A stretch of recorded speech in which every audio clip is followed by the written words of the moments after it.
Voter information leaked, brain-boosting technology, Steam had a few issues, and malware tries to buy pie. These are today's bits.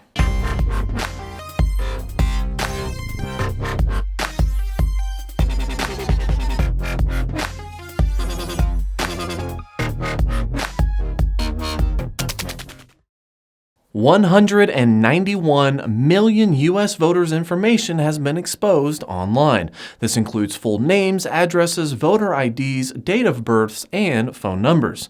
All of this exposed by a white hat hacker named Chris Vickery. Apparently, the breach came from a misconfiguration in a database that left it exposed for quote-unquote anyone who was looking. And just in case you're wondering, a database this size actually comes out to be right around 300 gigabytes. Thankfully, no social security or driver's license numbers were included in the breach, and also thankfully it was discovered by somebody with good intentions to get it fixed.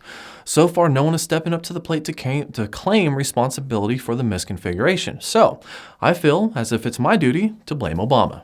In a new leap of technology, scientists want to use computers and red lights to temporarily boost brain functionality. Using a computer or mobile device, red light sensors would pick up information from someone and be able to determine if their cognitive abilities were declining.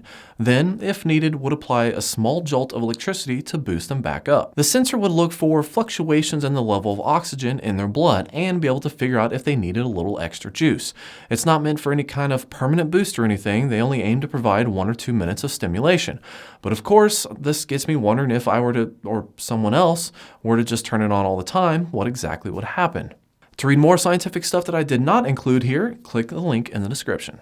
Over the holidays, Steam has had a few issues with account security. And by issues, I mean random people had almost complete access to other random people's accounts, globally. The issue came from an error in a website caching that routed logged-in users' pages randomly to other people visiting the Steam website at the same time. These other people were able to see full names and addresses, but luckily not able to see payment information. Some users reported seeing charges made on their account from games being purchased, but as the situation developed more, they found out that nothing was ever actually charged to their credit card. Not to worry, everything is back up and running correctly now. An unknown company has recently approached the Raspberry Pi Foundation and offered money in exchange for putting malware on Raspberry Pi machines. In an email, this company wanted them to install an exe file that would put a link on people's desktops, taking them to a website. But since the offer was shot down so fast, not much more information was known about what all they wanted to do with this kind of access. Or, for that matter, why they thought the Raspberry Pis would be primarily running off of Windows. The full email with exclusion to the company's identifying information was promptly posted on Twitter to make fun of them. Personally, I think it would have been more fun to include all of their personal information, but they're probably way more tactful than I am.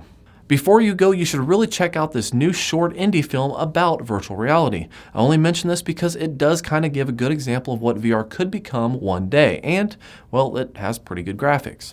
Plus, I really kind of think robots are cool. That's it for today. Make sure to follow me on Twitter at _BiteMyBits and click that little like button below. Thank you for watching and have a happy new year.